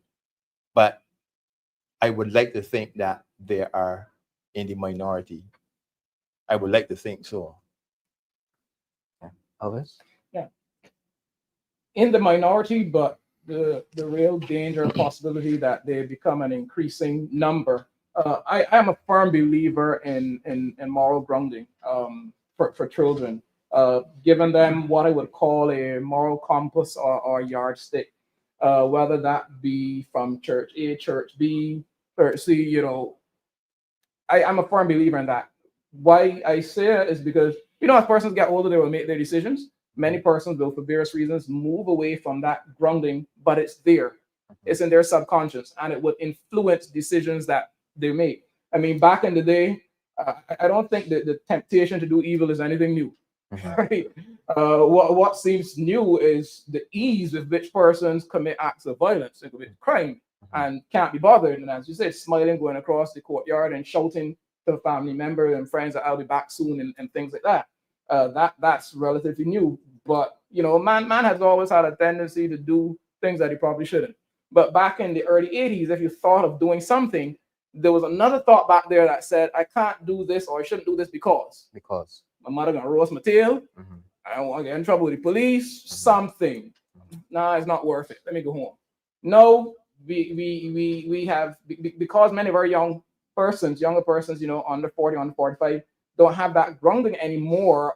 As a thought enters a person's mind, they're more likely to act on it. So that encouragement really is to parents, guardians, those responsible for younger persons, and it is always easier to instill these values when children are much younger. We grow up understanding that you can't bend an old tree. It's a lot harder. But the encouragement is for persons to take the time, put in the effort, raising children with these values instilled in them, so that when they're with friends, whether at school or outside of school gate or after school, when that age comes, and somebody says, well, let me do this, let me do that, at least there's something on the inside of them that could help to point them in the other direction. Obviously, yes, they will still have their decisions to make, but what we have now are many young persons who do not have that voice in there saying, think twice about this. That voice that reminds them actions have consequences. I don't want to deal with the consequences if I should do such and such. So you know what? Yeah, I'm gonna pass this time around. Right. This is always a sensitive area. Because you talk recent times, you talk about parenting, talk about social upbringing and the role of the church, etc. But there's the smaller things, the things that we think are insignificant. For example, I mentioned that whole issue of labor. And when a young man or a young woman leaves school or university and goes for work, cannot find decent work at fair pay that makes sense for them. What are they to do? It's tenure. Right? What are they to do? What are the young ladies to do? We talk with the young men that we see, but what are the young ladies to do? Prostitute? These are real questions. And we have more young women coming out of university than we have young men. But as it relates to the young men, there are community is strong. Community you grow up can determine a lot on where you end up. So we have to fix at the community level a lot of these issues. We have to put more sports into the communities because our young men need to be productive.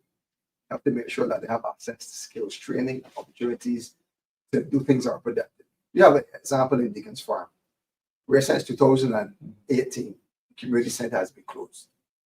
Young men have to go to St. John at Christ Church to learn a trade or skill.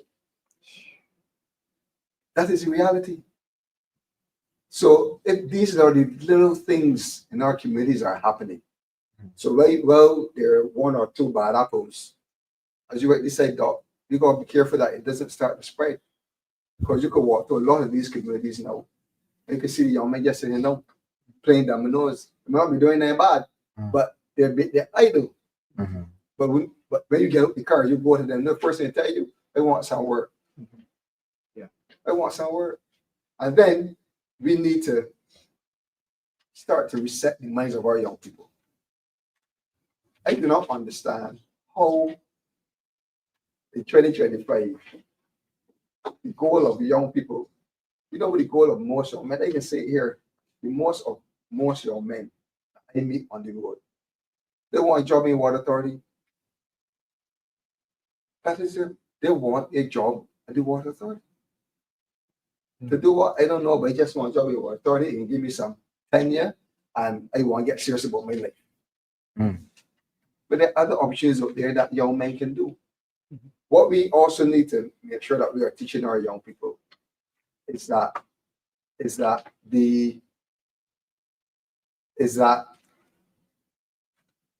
there's a process for development.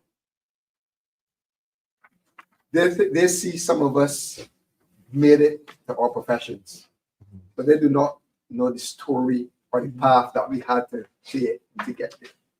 So we have to be responsible enough also to walk them through these things when we're interacting with them. Listen, I started in a hotel just like everybody else. I was a sports coordinator and I used to go around and I used to go in the hot sun. This rackets, go clubs and thing, I play sports with the young guests in the hotel. On Fridays, I used to catch the bypass bus back home to Black Rock. I used to walk the guests to Oystons, get in the bus, and then go home for minimum wage. But they stopped me from always seeking more. Work hard, seek more, improve yourself at work, education wise, etc. But there's sometimes believe that we just bam. Overnight we are where we are today. So we have to walk through the process of living life. They got their experiences, you got the challenges, but they got the opportunities there, and it's for them to make the opportunities. We can't let the bad apples get to them in a way that they're not seeing that there will be life challenges. The families might struggle a little bit. There might be times where the bills can't pay, or when mommy's going to have a headache because she can't put all the food on the table. But you go fight through it, and there's a way to do it that does not involve illegal activity. And so I think so it's very sensitive for me because I grew up in the community like that. I canvass in the community like that, and people don't like to use the word ghetto, but we gotta make sure that we're not turning our communities into ghettos because they're really not ghettos. They're not. But it's just a situation there when the struggle is real. The struggle is real for the man at the bottom. And only sad while canvassing in St. Michael East, and I come across a gentleman. He said, "This is my daughter. I'm a handy man. She has no pass for secondary school. Somebody sponsored me with the material for the uniforms, but I don't have the money to get them yet." But by the time I was finished speaking to him, he was able to at least have 2 uniforms to get his daughter moving into secondary school.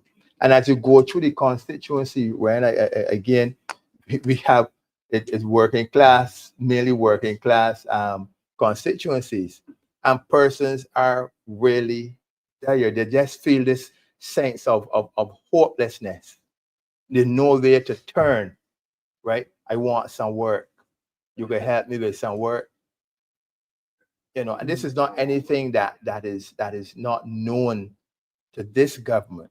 But I think again, government has the priorities towards its people have been skewed and not directed at lifting the people up.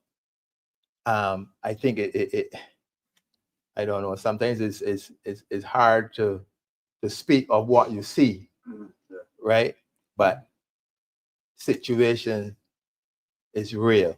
It's real and hard for a majority of the people as you interact with them.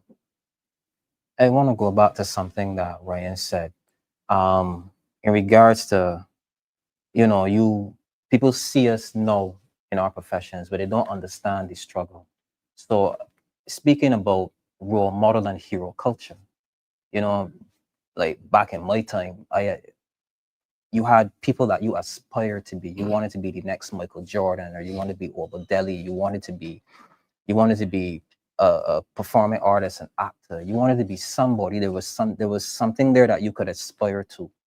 But for me, my journey was not an easy one, right? I came out of school without anything, but I believed for me that education would be my savior. I want to know if, like, can we capture the minds of our youth again and tell them that, yes, listen, maybe your situation isn't the best right now, but that doesn't mean that you have to give up on your dream. You can still focus on that. We can put a program in place that help you, and even though it might take longer than most, you will get there. It took me. I started studying from 21, and I only just got called to the bar in 2021. That was I was 21 in 2002, 2001. That's 19 years. I studied for 19 years to get where I am here today. 2-year break in between those 19 years. And I want the youth to understand that, yes, the right path is always the hardest path, right? The shortest path will get you money quickly, but it leads you down to the road of destruction. Can we communicate to our youth that, yes, you don't need to give up on your dreams? If you have a dream to be a sportsman, an artisan, a performing artist, don't give up on it, even though that the path might be hard, but the path is still there. You just need to go down it. And maybe, just maybe, somebody will help you along the way. Yeah, we do have to encourage them not to give up on their dreams. In fact, from my vantage point, the lack of dreaming among our young people is a big thing. They're not dreaming like perhaps 30 years ago, 25 years ago. Understanding that, yes, it won't necessarily be straightforward. For the part of my story that is known as well, it was definitely not easy. It was not easy. The days that you don't know what you're going to eat, and I'm talking even when you're overseas studying, the days that you didn't know what you were going to eat, the pit toilet, the cooking in the yard, the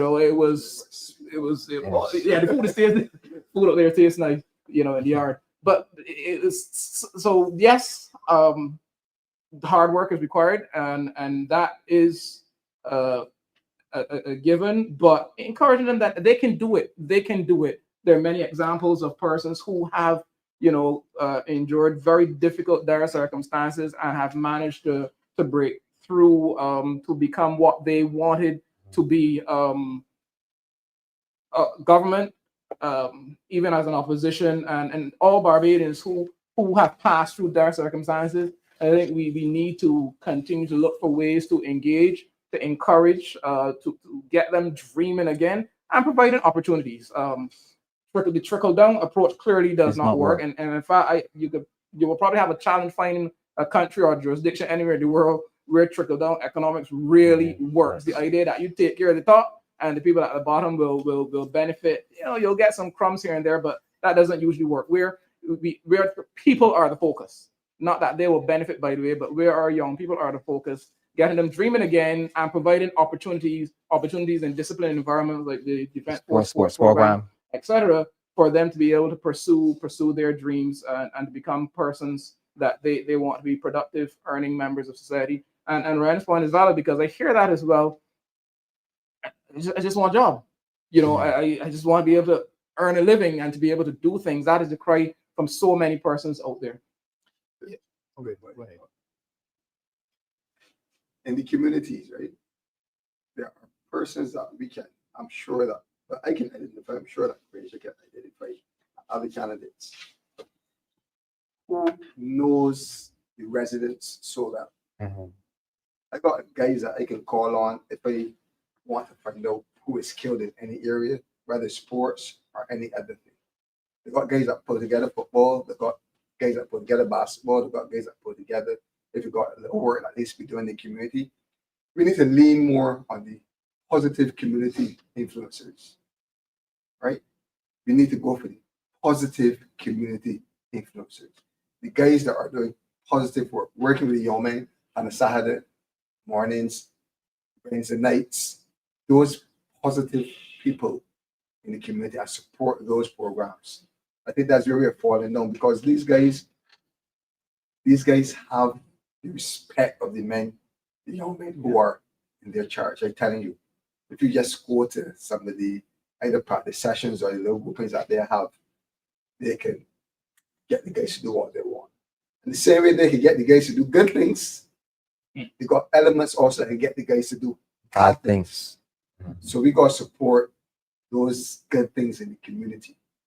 We have to make sure that the options are there. And that's where the community empowerment comes in. We're not seeing a lot of that.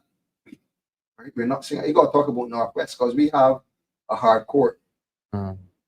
And basketball, we started because a community person, we started basketball a few years ago.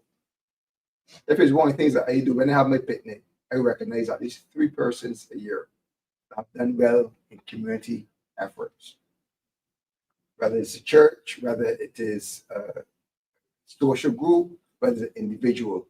Because we need to highlight success more. We need to highlight things that are good. And I think sometimes you have a young student in the community, and he might be very good academically, but he might stand out, but he might feel he doesn't belong.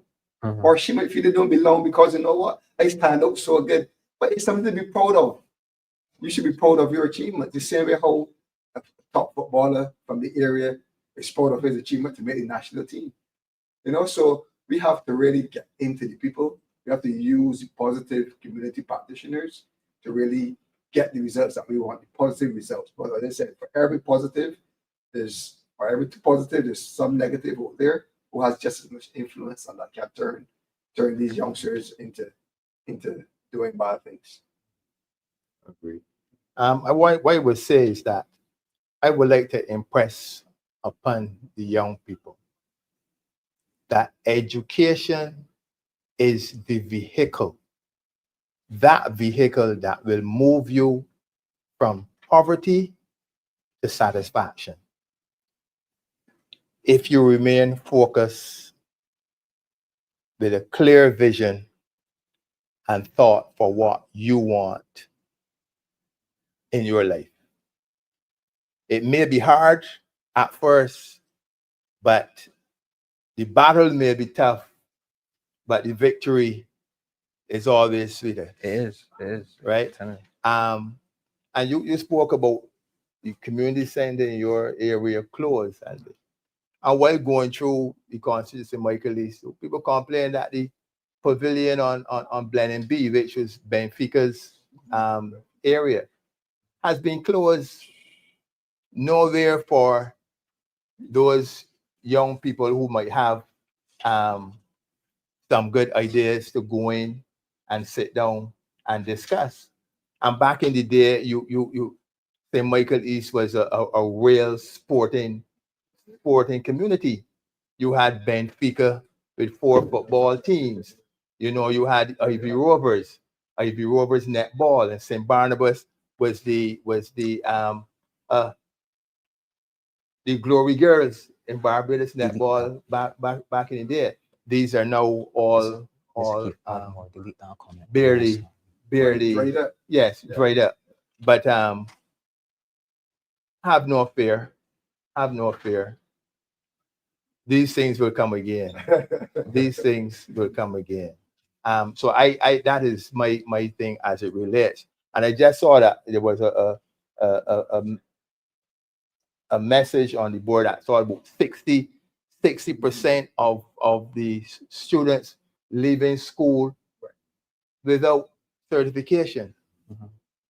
I mean, what are we doing to capture those before somebody else gets them? Well, we ain't capturing them with the Barbados Defense for Sports program anymore. That's for sure. Before Dr. gets in there, Mhm. the government has abandoned our young people as basic education. Because if that statistic is correct, Yeah. they've left you on your own. Instead of bringing you back into the system, well, first of all, try to correct it so you leave with the CXCs. But acknowledging that you got systems to bring you back in, what have they done? They have the National Training Initiative, where you got to go online and do a couple courses. And they have spent significant amount of money on that program. And I can tell you where the money has gone. Into individual people to promote the program. And right now you see all the billboards all across the island. But when you go online to take a 2-hour course, I mean, it might sound bad, but it helping you. You have to make sure that these young men and women have the basics and have certification that can take them to the next level. If you come out of school without certification, you cannot get into BCC. In these times, you can hardly get into Polytechnic too. Where you gonna go? You can't advance yourself. So you have to bring them, you have to got systems to bring them back in formal education until you can let them back out to go on their own. But you cannot, these young people are on their own now, 16 years old, done school, no certifications. Some of them can't read or write, so they can't hold on a job. It's unfair to them because the state now has left them out. They have left them out, and that is not right. You cannot always say that because a person did not get 90% in maths or English at 11, that they are not going to be academic. That's a joke. That's a joke. It is a joke. Right? So you can't give up on them and say, go and learn the plumbing because you don't get 90 in maths or 80 in English. So you make sure you identify what the children must be taught and make sure they're taught well. That is what we need to do. And I know this is not a discussion on education per se, but to segue somewhat from your point, Ryan, there are things that can be improved even with the existing system that we have in education. The present government has spent a boatload of money on reimagining education and education reform and junior college of excellent talk and senior college of excellent talk, a lot of fancy stuff, and we're basically back at square one. That is to say, children leaving primary school having spent somewhere between 5,500 to 6,500 hours in a primary school system, children leaving primary school unable to do the basics, and then being thrust into secondary school where they're asked to handle 12 subjects. You can't handle maths and English basic, and you're being asked to handle 12 subjects. I am of the belief that even with the existing framework, without all the fancy talk, that these children can be better addressed and helped with. I am of that firm view to ensure that at the point they do leave secondary school, at least certain fundamentals are there and skills are taught, that they are pointed in a direction along the lines of, things that they're good at, things that they're interested in. Even with the existing framework that we have, I believe that is possible. But we have been pigeonholed by you have to do it this way, you have to do it that particular way. And if you have a child, and there are many now who don't fit into that particular mold, who doesn't fit, then they're cast by the wayside. And the point is valid. If the figure is true that 6% are leaving without some measure of certification, and then they're competing now on the local job market with foreign labor, which is coming in unabated, then what are they to do? So you know, in that sense, the government has failed them because it hasn't positioned them to succeed. But I mean, the thing is, in our system, children have to be at school until age 16. So they're there. But what we're doing with the hours that we have them under our care, you know, it is unfortunate that you have a child at school for hours per day, per week, per month, per year, and we haven't ensured that they leave with certain fundamental skills and in a position to earn a living, to do something with themselves, to you know, to seek the income that they so desperately need. Because then at age 16, 17, out of school, I need money. Everybody needs money. But in what position am I to be able to get that money legitimately? But yet we have them in the school system for so many hours, year after year after year, from 4+ up to 16. There's more that can be done now, even while we work on how reform is to take place. There's more that can be done now. I saw ad recently, which invited persons to come to the student revolving loan fund for additional loans for certifications and certificates and, you know, further education. The government is saying to us that they see us as cash cows. The prime minister, she want money. We need to improve the system and have opportunities for there are young people that would love to go to, because now they're a little older and they have a certain level of consciousness. They would like them to go back into school. They should not have to pay, at least not pay market rate. They should be able, that can be subsidized in some form. You know what I mean? There's just small little things that the government can put in place to really assist our young people. Because like I said, people develop at a certain age, right? I do not like to study. I will not study ever again in life. I hope not. But that's not my thing. Yeah. Right? But at the end of the day, you have persons that might not have been getting the 80s and 90s at 11, but they're university getting A's of first class honors because they developed. Then they got people that could do it, but they just, you know, they're just worthless for the time being. But then when they come into their consciousness, then they want the opportunity. So we have to find ways, not because we can't look at it and wasted the school life and on their own. We have to find ways to work with them, to capture them. It can't be that difficult. And it will not cost more than $27 million a year. So they got to, instead of wasting money, instead of paying consultants $120,000 a month, invest in your people. Invest in your people. Speak the priorities. The priorities, the people. So then all this thing about retooling our people and looking to see we have a deficit now, a skills deficit. But the government never tells you what are the skills that we need. You ever hear that part of the story? They always say the skills deficit. What skills? They have not told us what skills they need, what age group that we need these skills in, and what they're doing to fix it. But for the last 7 years, we have a skills deficit. We have a skills deficit in the parliament, in the cabinet. That's where the skills deficit is. Right. So we're coming to the end of our show. Gentlemen, last week we asked, what do you foresee for the future? Maybe a broad question, but I'll leave it up to you to take it in whichever direction you want to take it. So I'm going to start here with Doctor. What do you foresee for the future?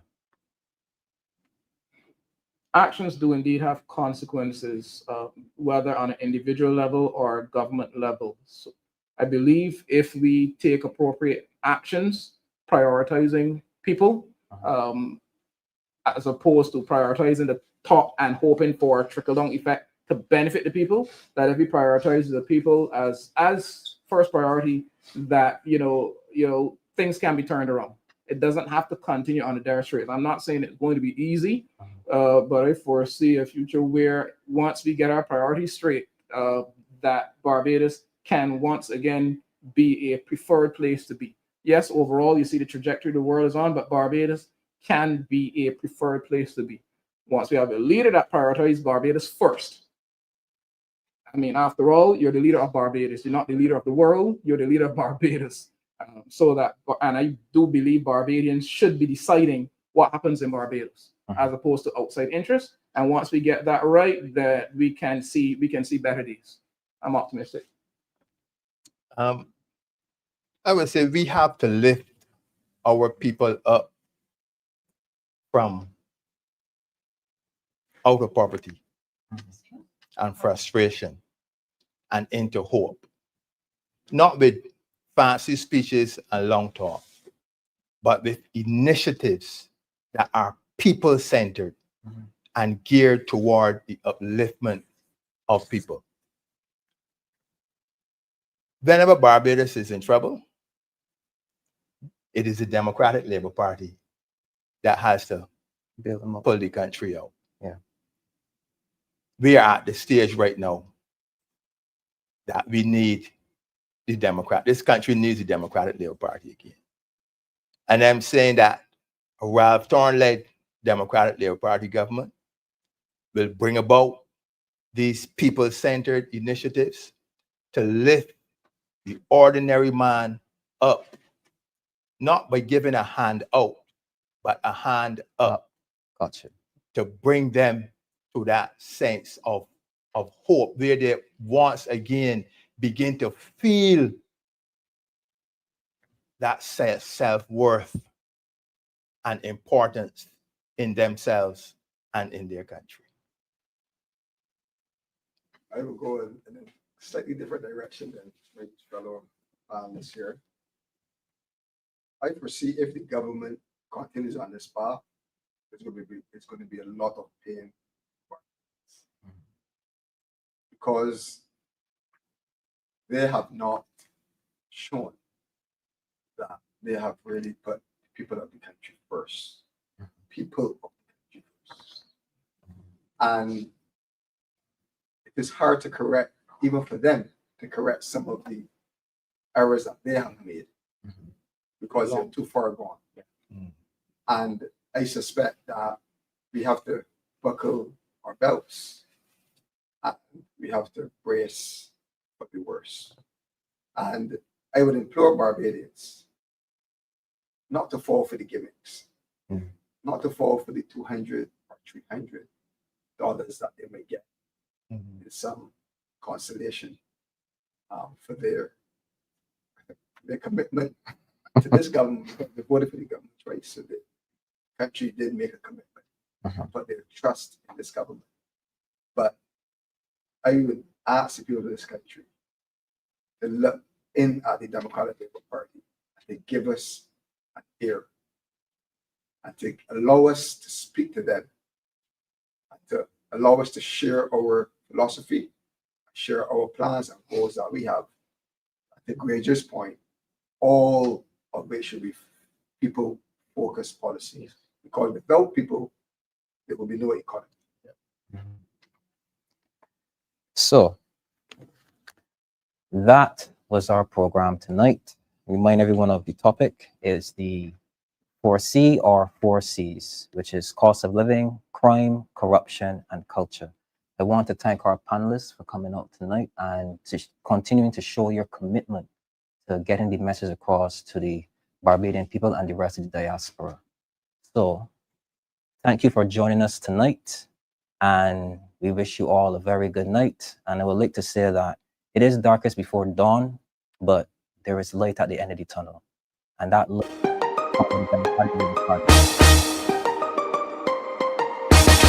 oh yes, guns cleanse them.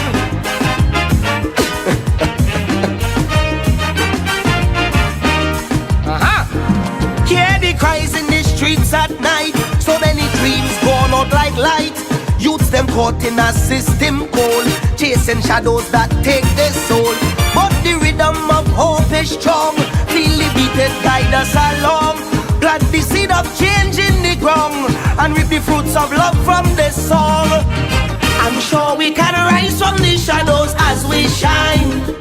Through the pain and the sorrows, leave the darkness behind. For the youths and the future, let the healing begin. In the rhythm of we island, let love pull us in. So come from the dust till dawn.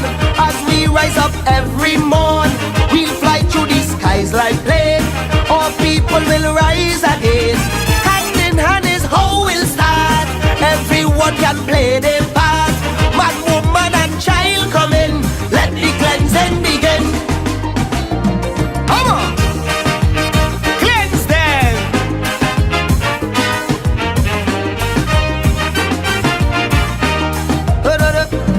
For the common man times real hard. Crime and murder's driving we mad. And the youths them can't find no work, cause the system take them for joke. Let the positive fight control. We must not lose sight of our goal. In spite the stress and the strain, let us build our country again. I'm sure we can rise from the shadows as we shine. Through the pain and the sorrow, leave the darkness behind. For the youths and the future, let the healing begin. In the rhythm of the island, let love pull us in. So come from the dust till dawn. As we rise up every morn, we'll fly through the skies like plane. All people will rise again. Hand in hand is how we'll start. Everyone can play their part. Man, woman and child come in. Let the cleansing begin.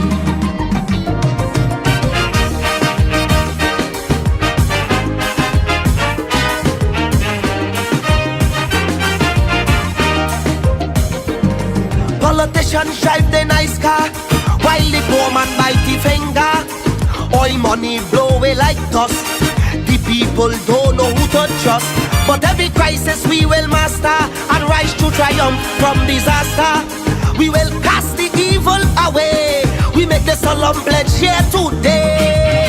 I'm sure we can rise from the shadows as we shine. Through the pain and the sorrows, leave the darkness behind. The youths and the future, let the healing begin. In the rhythm of the island, let love pull us in. So come from the dust till dawn. As we rise up every morn, we'll fly through the skies like plane. All people will rise again. Hand in hand is how we'll start. Everyone can play their part. Man, woman and child come in. Let the cleansing begin.